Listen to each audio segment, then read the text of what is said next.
Hello everyone, welcome to my channel. Today we are going to discuss NCERT solutions for class 12 Flamingo book The Interview. तो chapter 7 है, ठीक है। Chapter 7 का हम in detail explanation कर चुके हैं और इम्पोर्टेंट क्वेश्चन आंसर रह गए हैं। आपका जो समरी है वो भी हम कर चुके हैं इन डिटेल में। आप डिस्क्रिप्शन बॉक्स में लिंक है, वहां जाके उसको देख सकते हैं प्रीवियस वीडियो को। और अगर आपको कोई डाउट है तो कमेंट सेक्शन में पूछ सकते हैं। अच्छा, एक काम और है स्टूडेंट, सब्सक्राइब करना बिल्कुल नहीं भूलिएगा। और अगर आपको पीडीएफ चाहिए, नोट चाहिए, टेलीग्राम में जा सकते हैं। नॉलेज हब है क्रिएटेड बाय नूतन चौहान, वहां जाके आप टेस्ट सीरीज ले सकते हैं, लाइव क्लासेस ले सकते हैं और जितने भी आपका कोर्स है वहां पे अवेलेबल है। और अगर आपकी कोई क्वेरी है तो फटाफट से कमेंट सेक्शन में पूछना मत भूलिएगा। चलिए, इतनी ही अच्छी शुरुआत से स्टार्ट करते हैं। Let's start. क्वेश्चन आंसर जो है वो ये रह गए हैं सिर्फ स्टूडेंट इस चैप्टर के, और इन डिटेल हम सब एक्सप्लेनेशन कर चुके हैं, ठीक है।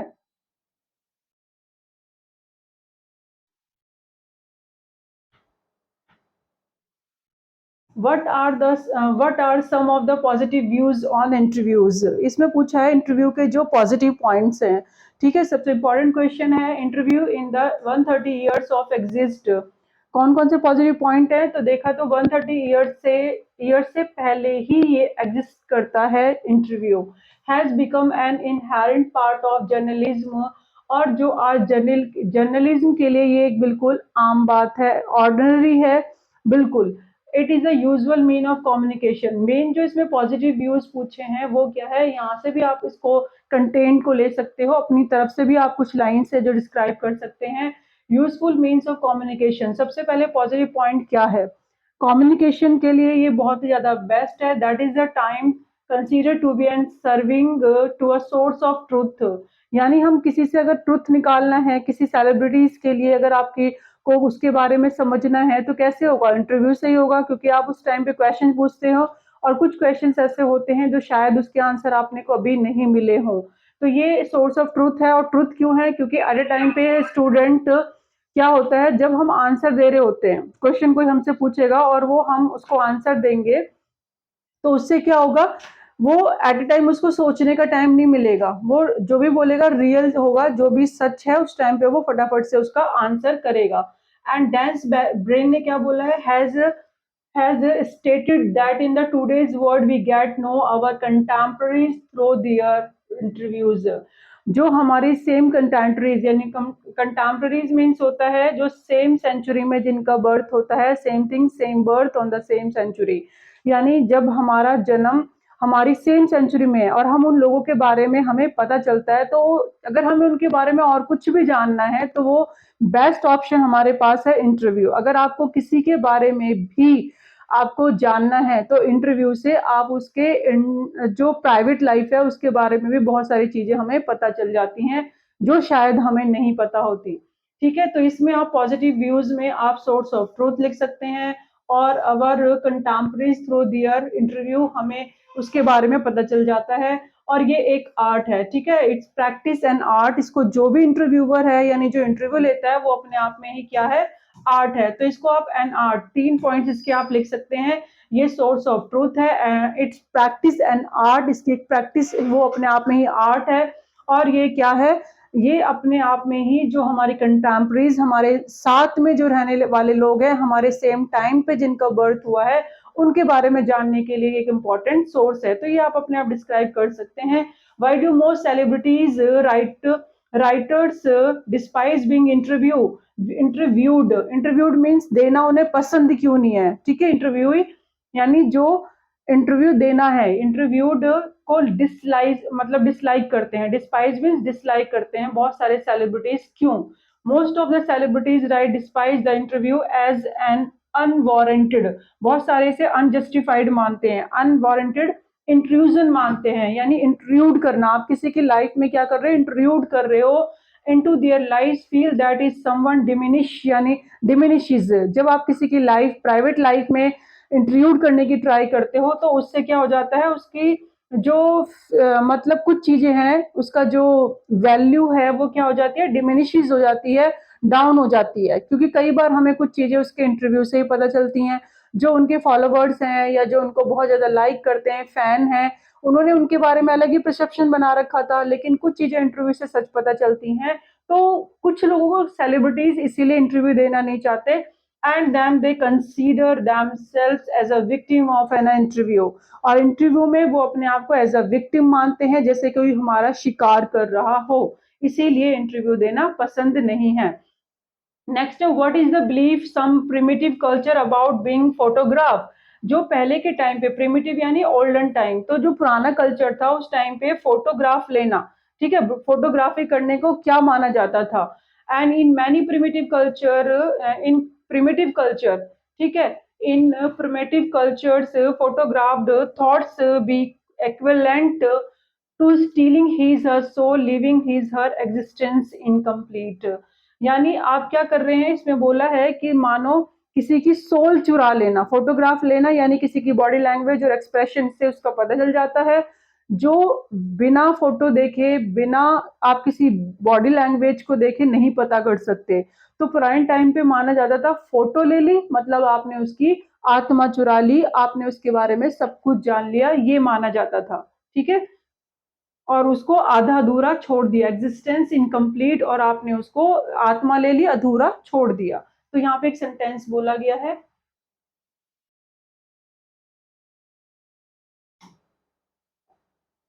व्हाट डू यू अंडरस्टैंड, ठीक है, आप क्या समझते हैं इससे।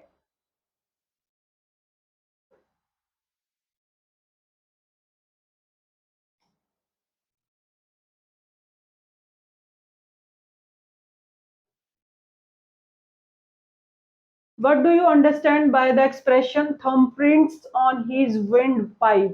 इसका क्या मतलब है, इस एक्सप्रेशन का मतलब जो ये राइटर ने बोला था, तो इसका मतलब क्या था। thumbprints में on his wind यानी जैसे किसी ने गला दबा लिया हो हमारा, means to suffocate somebody, यानी जैसे किसी ने क्या करा है, किसी ने हमारा गला बहुत जोर से दबा लिया हो, ऐसा उसके अंदर लग रहा है, ठीक है स्टूडेंट। तो somebody by applying pressure, जैसे कि कोई हमें क्या कर रहा है, प्रेशर दे रहा है।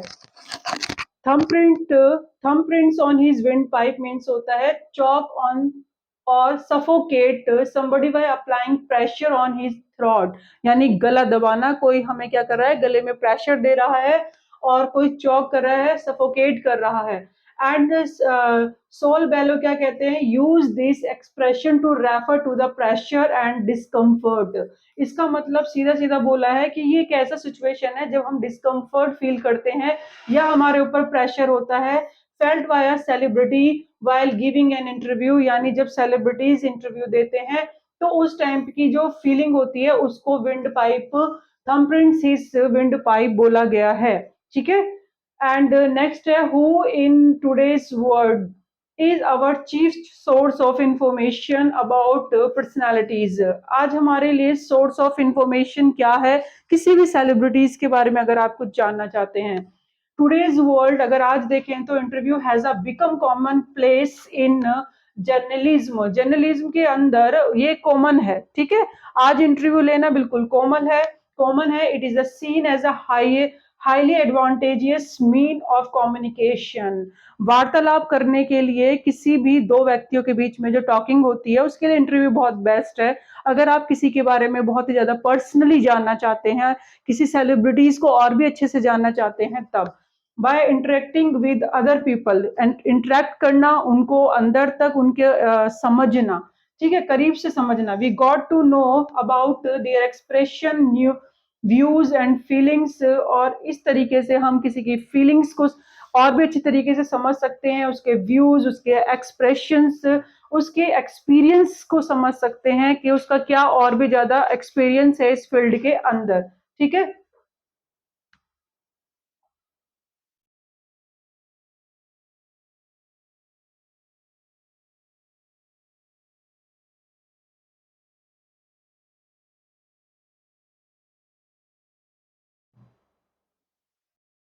Do you think Umberto Eco likes being interviewed, आपको क्या लगता है इंटरव्यू देना उम्ब्रेटो को पसंद था। And give reason for your opinion, और रीजन बताइए। यस, उम्ब्रेटो इको को तो वो तो पसंद था इंटरव्यू देना, लाइक बीइंग इंटरव्यूड, उसको इंटरव्यू देना पसंद था। He readily answer every question asked by Mukund Padmanabhan in an egotic and calmly. उन्होंने बहुत शांत से, बहुत ही ज्यादा उत्सुकता से अपने सभी क्वेश्चंस के आंसर दिए जो मुकुंद ने उनसे पूछे थे। तो इससे पता चलता है ही रिवील्ड, उन्होंने प्रकट करा मतलब शो करा, ही सीक्रेट्स, उन्होंने अपने सीक्रेट्स भी बताए। In the interviewer shows that he like being interviewed, और इंटरव्यूअर को उन्होंने ऐसा फील कराया कि उन्हें इंटरव्यू देना बहुत अच्छा लग रहा है। Had no issue with the interviewers, और इंटरव्यूअर्स के साथ उसका कोई भी इश्यू नहीं था।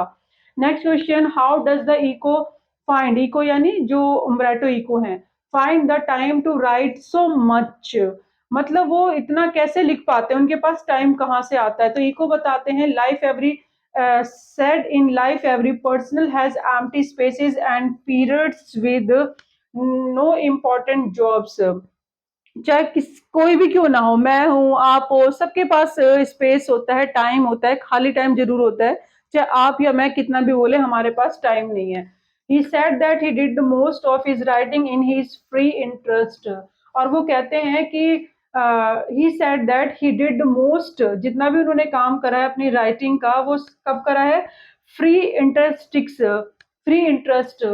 ठीक है, यहाँ पे जो उनके पास खाली टाइम है, फ्री इंटरेस्टिक्स है। ठीक है, फ्री इंटरेस्टिक यानी जो उनके पास खाली टाइम है उसमें उन्होंने इस राइटिंग को लिखा है। ही एक्सप्लेन हिज वर्किंग स्टाइल, वो अपना वर्किंग स्टाइल बताते हैं कि मैं खाली टाइम ज्यादा यूज करता हूँ। He said when he wait for someone to come from the first floor to the second। ठीक है, यहाँ पे आप स्टूडेंट इसको सही कर लेना, इंटरेस्ट को इंटरेस्टिक्स कर लेना। और यहाँ पे बोला है कि फर्स्ट फ्लोर से सेकंड फ्लोर तक, जैसे मानो मुकुंद से कहते हैं आप ऊपर आए मुझसे मिलने के लिए, इंटरव्यू देने के लिए लिफ्ट से, तो ये he does not sit idle, तो मैं खाली नहीं बैठूंगा, rather he work and rights, इसके प्लेस पे मैं एक आर्टिकल लिख दूंगा इतनी देर में। तो यही मेरा सीक्रेट है, और इसीलिए मैं ज्यादा लिख पाता हूँ क्योंकि मैं अपना जो फ्री टाइम है, ठीक है, फ्री इंटरेस्टिक्स है, जो मेरा फ्री टाइम है मैं उसको यूज करता हूँ। और ये सबके पास होता है, चाहे अदर देन जॉब, कितना भी वर्क हो, काम क्यों ना हो आपके पास। नेक्स्ट है what was distinctive about Eco, यानी उनके पास Eco academic writing style, what was distinctive about, उनका थोड़ा सा क्या स्टाइल था, अकेडमिक राइटिंग स्टाइल से थोड़ा सा डिस्टिंक्टिव पूछा है कि क्या था उनका राइटिंग स्टाइल में थोड़ा सा अलग style. Eco academic writing style was quite distinctive, उनका लिखने का स्टाइल थोड़ा सा अलग था। His non-fictional writing, scholarly work had a certain playful and personal quality about them, क्योंकि उनकी पर्सनल क्वालिटी उसके अंदर प्लेफुल है, एंटरटेनमेंट है, और वो अपना पर्सनल टच देते हैं, यानी अपने आप को इन्वॉल्व करना। It was a mark departure, जो अपने आप में ही बहुत ही इम्प्रेसिव है, और जो उनको सबसे अलग हटके बनाता है। And four and from a regular academic style which generally is invariably यानी in every case depersonalized, जबकि हम दूसरे रेगुलर एकेडमिक स्टाइल में देखते हैं कि वो क्या है, वो डीपर्सनलाइज है क्योंकि उसमें कोई भी पर्सनल चीज नहीं बताई है, पर्सनल टच नहीं है, और मोस्टली हर केस में हम ऐसे ही देखते हैं, ऑफन ड्राइंग एंड बोरिंग, जिसकी वजह से दूसरी जो रेगुलर एकेडमिक स्टाइल है, राइटिंग स्किल है, वो हमें बोर लगती हैं। बट आपकी राइटिंग स्किल बहुत ही अलग है क्योंकि वो बहुत ही ज्यादा क्या है, पर्सनल टच देती है।